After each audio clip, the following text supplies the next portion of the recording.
Taif की गलियों में जा रहे हैं, ला इलाहा इल्लल्लाह कह रहे हैं।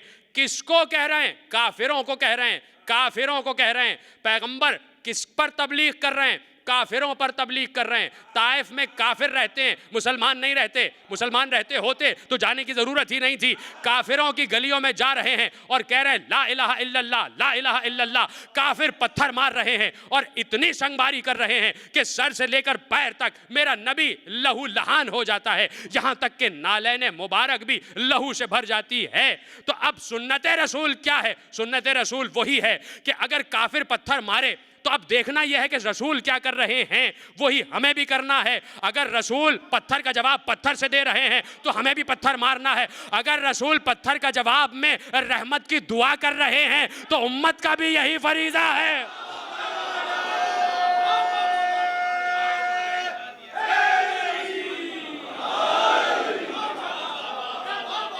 मुझे बताओ, क्या पैगंबर ने पत्थर के जवाब में बद्दुआ दी?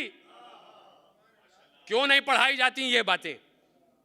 क्यों नहीं आती अबलाग आम्मा के मनाजिर में ये बातें? क्यों नहीं डिस्कशन किए जाते इन मौजूआत पर कि आओ सुन्नत रसूल बताओ दुनिया को? अपने कॉलेजेस में, अपनी यूनिवर्सिटीज में, अपने मकतब में, अपने मदरसों में जो अव्वलीन चीज है वो क्यों नहीं पढ़ाई जा रही? सीरत रसूल की अमली शक्ल क्यों नहीं पढ़ाई जा रही? इसलिए कि जब सीरत रसूल पढ़ाई जाएगी तो ये उम्मत जो आज उम्मत दहशत बन चुकी है, उम्मत रहमत बन जाएगी। जिस दिन सीरत रसूल पढ़ा दी जाए हर मकतब, हर मदरसा, हर स्कूल, हर यूनिवर्सिटी, हर कॉलेज में, उसी दिन उम्मत रहमत बन जाएगी। ये उम्मत मुस्लिमा में आज जो कुछ थोड़ी बहुत एक गैरत का उनसर बाकी रह गया है वो उन्हीं हलकों में बाकी रह गया है जहां जिक्र रसूल बाकी है, जहां जिक्र रिसालत माँ बाकी है। तो रसूल रहमत की उम्मत को उम्मत रहमत होना चाहिए, उम्मत रहमत होना चाहिए। आज जितने जहन हैं उतनी ही अकलें हैं, और जितनी अकलें हैं उतने फतवे हैं। किसको माने किसको ना माने, किसको माने किसको ना माने, जवाब मेरे पास नहीं है। लेकिन सवाल मैं आपसे करता हुआ आगे बढ़ जाऊंगा। अगर आज कोई नौ मुस्लिम, कोई काफिर नौ मुस्लिम हो जाए, इस्लाम के दायरे में आना चाहे, तो उसके लिए बड़े मसाइल हैं कि किस रास्ते पर जाऊं। यहां तो 73 रास्ते हैं, है ना?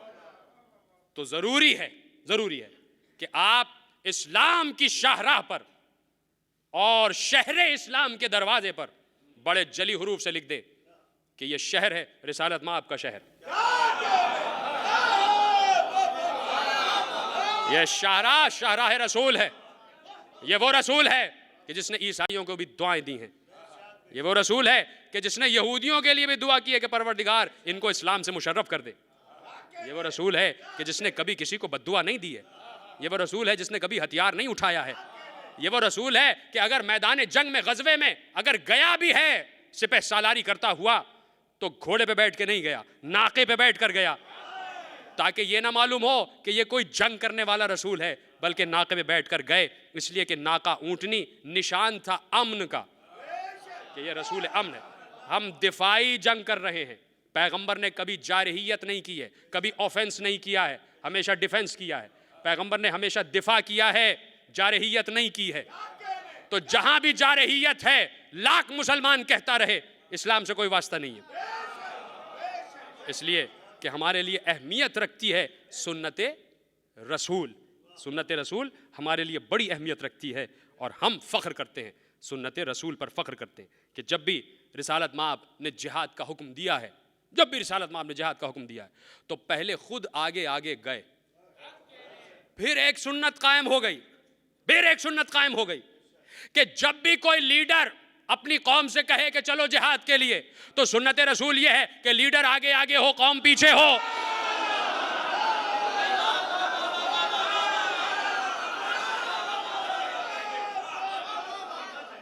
यह है सुन्नत रसूल, यह है मेरे नबी की सुन्नत। सलाम हो हमारा रिसालत माब पर, सलाम हो हमारा रसूल पर कि जिसने हमें तारुफ करवाया, अल्लाह का तारुफ, कि देखो वो किसी शय में समा नहीं सकता, वो हलूल नहीं कर सकता। हाँ, जिस शय में चाहे गुफ्तगू जिस शय के ज़रिए से चाहे गुफ्तगू करे। वो कान नहीं रखता मगर सुनता है, वो आँख नहीं रखता मगर देखता है, वो ज़बान नहीं रखता मगर बोलता है, वो जिस्म और जिस्मानियत नहीं रखता, इसलिए कि जो जिस्म और जिस्मानियत में आ जाए वो अल्लाह नहीं है, वो खुदा नहीं है, वो किसी मकान में नहीं समा सकता, वो किसी ज़माने में मुक़य्यद नहीं हो सकता, उसके लिए माजी और मुस्तक़बिल नहीं है। पैगंबर बता रहे हैं उसके लिए माजी और मुस्तक़बिल नहीं है, उसके लिए कोई ज़माना नहीं है, उसके लिए कोई ज़माना नहीं है। और वो रसूल जो अल्लाह का तारुफ ये कह के करा रहा है उसके लिए कोई ज़माना नहीं है, वही अल्लाह कुरान में किसी ज़माने की कसम खा रहा है। वल अस्र इन्नल इंसान लफी खुस्र, मुझे असर की कसम, असर की कसम कि इंसानियत खसारे में है। इल्लल्लज़ीना आमनू, सिवाय उनके कि जो ईमान वाले हैं। इल्लल्लज़ीना आमनू व अमिलुस्सालिहात व तवासौ बिल हक़्क़ व तवासौ बिस्सब्र, सिवाय उनके जो ईमान वाले हैं, जो अमल सालेह करते हैं। आओ पूछो कुरान से कि अमल सालेह क्या है, तो फिर आवाज़ आएगी कुरान से, कुरान को समझते चले जाओ। अमल सालेह क्या है? व तवासौ बिल हक़्क़ व तवासौ बिस्सब्र। अमल साले ये है कि हक़ की तलक़ीन भी करते जाओ और सब्र की तलक़ीन भी करते जाओ। तो खुदा की कसम वो नशिस्तें अमल सालेह बन जाती हैं जहाँ बैक वक्त हक़ और सब्र का ज़िक्र मुज्तमा हो जाए। इसी दिन के लिए शायद पैगंबर ने कहा था।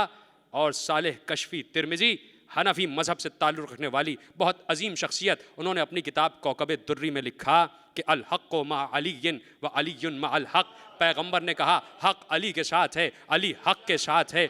और इसी के लिए कहा जा रहा है व तवासौ बिल हक़्क़, हक़ की वसीयत करो, हक़ की तलक़ीन करो, ज़िक्र हक़ करो और ज़िक्र सब्र करो। तो कायनात इस बात पर भी मुत्तफ़िक़ है कि कायनात आदम व आलम ने सब्र में जो सबसे अव्वलीन और आखिरीन हस्ती है उसका नाम हुसैन इब्न अली है, कि जिसने सब्र को मुजस्सम शक्ल देकर इस दुनिया के सामने बता दिया कि हाँ, जिसको सब्र ने सलाम किया वो है हुसैन इब्न अली। और हुसैन इब्न अली कौन?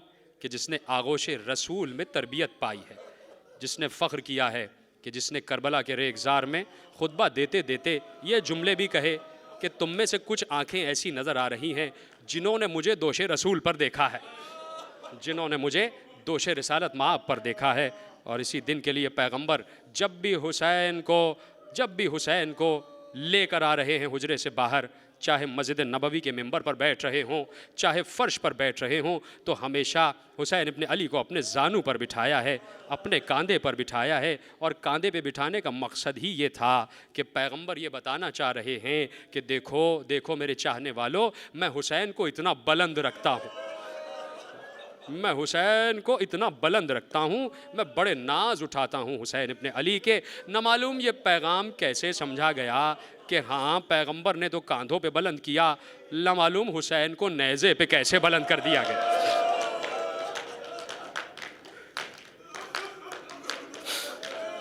हाँ, उसी असर ने देखा कि वो हुसैन कि जिसके गले पर रसूल बोसे दिया करते थे, उसी गले पर किसी काफिर का खंजर चल रहा है, उसी गले पर खंजर चल रहा है।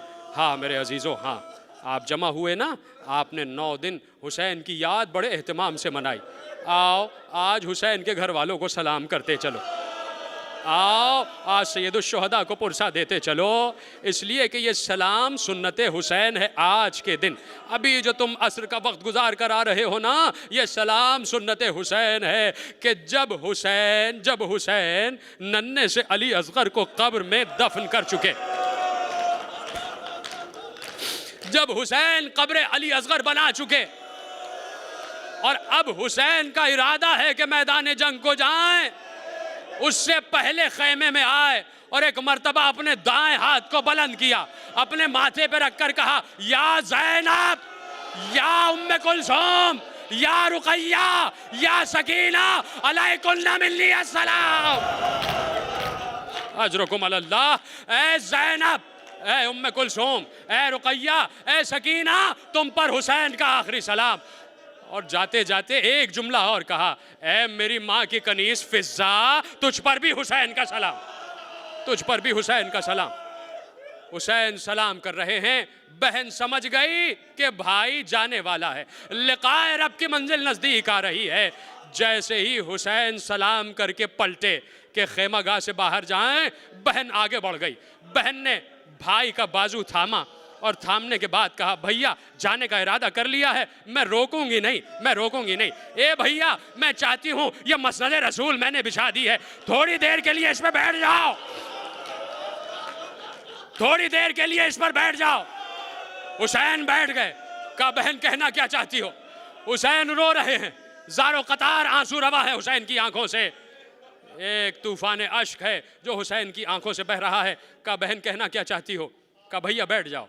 हुसैन मसनद रसूल पर बैठे, ज़ैनब आगे बढ़ी, बैठ गई दो जानू होके, और अब अपना दहन हुसैन के गले के नज़दीक किया, हुसैन के गले के बोसे लेना शुरू किए। हुसैन ने कहा, बहन ये क्या कर रही हो? रोते हुए ज़ैनब ने कहा, भैया अम्मा ने जाते जाते वसीयत की थी कि ज़ैनब जब हुसैन जाए तो मेरी तरफ से हुसैन के गले का बोसा लेना। बेख्तियार हुसैन ने कांपते हुए हाथों को बुलंद किया, ज़ैनब के शाने से चादर हटाई, ज़ैनब के बाजुओं को चूमा। कहा, भैया ये क्या कर रहे हो? कहा, अम्मा ने मुझे भी वसीयत की थी कि मेरी तरफ से ज़ैनब के बाजुओं को चूम लेना, मेरी तरफ से ज़ैनब के बाजुओं को बोसा दे लेना। अल्लाह अकबर। हुसैन चले, रुखसत आखिर के बाद हुसैन आ गए, मैदान जंग में आए। और मेरे अजीज़ों, हुसैन ने वो जंग की है कि जिस जंग का बयान ज़ैनब ने किया है। जब ज़ैनब मदीने वापस पहुंची हैं तो पूछा है अब्दुल्ला इब्न जाफर ने कि मुझे बताइए कि मेरे भाई हुसैन ने जंग कैसी की है। इसलिए कि अली इब्न अबी तालिब ने कहा था, जब जंग लड़ते लड़ते तारीफ की गई अली इब्न अबी तालिब की, तो अली ने रोते रोते कहा, अरे मैं क्या जंग करूंगा। हुसैन से मुखातिब होके कहा, हुसैन तुम मेरी तारीफ कर रहे हो, मेरी तलवार चलाने की तारीफ कर रहे हो। ए हुसैन, मैं क्या जंग कर रहा हूं? मैं ये जंग कर रहा हूं, मैं 3 दिन का भूखा प्यासा तो नहीं हूं। हुसैन, तुम जंग करोगे जब तुम 3 दिन की प्यास और 3 दिन की भूख से नबरदाजमा हो चुके होगे। तो हाँ, वो जंग की है हुसैन ने कि कुश्तों के पुश्ते लगा दिए, जिस पर फख्र किया है। और ऐसे में एक बार आवाज़ आई आसमानों से, या अय्यतुहन नफ्सुल मुतमइन्ना इरजई इला रब्बिके राज़ियतम मर्ज़िया। ए नफ्से मुतमइन्ना, आजा अपने रब की बारगाह में, इस आलम में कि मैं तुझसे राज़ी और तू मुझसे राज़ी। हुसैन करबला में मारिफत इलाही ही तो बताने आए थे, तो ये कैसे हो सकता था कि अल्लाह कहे कि तलवार रोको तो हुसैन तलवार न रोके। चलती हुई तलवार को हुसैन ने रोका, और जैसे ही नियाम में रखा, कहीं से तीर चले, कहीं से पत्थर चले, कहीं से तलवारें चली। एक तने हुसैन और चारों तरफ से तीर। हुसैन जीन से जमीन पर तशरीफ लाए। एक बार करबला की जमीन में जलजला आया, फुरात का पानी नेज़ो उछला, सूरज को गहन लगा, फौज में शादियाने बजने लगे। ये ढोल की आवाज खेमागाह में पहुंची, ज़ैनब के कान में शादियानों की आवाज पहुंची, नौबत की आवाज पहुंची। ज़ैनब दौड़ती हुई सैयद सज्जाद के पास आई, भतीजे का शाना हिलाया, ए सैयद सज्जाद, देखो खुशी के नारे बज रहे, देखो शादियाने बज रहे, ये बाहर शोर कैसा है। कहा, फूफी अम्मा मुझे आसा दीजिए। आसा का सहारा लेके सैयद सज्जाद बुलंद हुए, आसा के जरिए से खैमे का पर्दा हटाया। जैसे ही मैदान में निगाह पड़ी, आसा हाथ से छूटा, उंगली को बुलंद करके कहा, अस्सलामु अलैका या अबा अब्दुल्ला। ए फूफी अम्मा, मेरे बाबा का सर नेज़े पे बुलंद हो गए। अजरकुम अल्लाह, अजरकुम अल्लाह। ए फूफी अम्मा, मेरे बाबा का सर नेज़े पर आ गया। ज़ैनब दौड़ती हुई मैदान जंग में गई, देखा हुसैन का सर नोके नेज़ा पर आ गया, हुसैन का सर नोके नेज़ा पर आ गया। बड़ा गिरिया किया आपने, परवरदिगार इस गिरिया को कबूल करे। इसलिए तो जमा हुए हो ना कि तुम 9 दिन और आज की असर तक जिक्र हुसैन सुनते रहे। तुमने हुसैन पर खूब जी खोल कर गिरिया किया।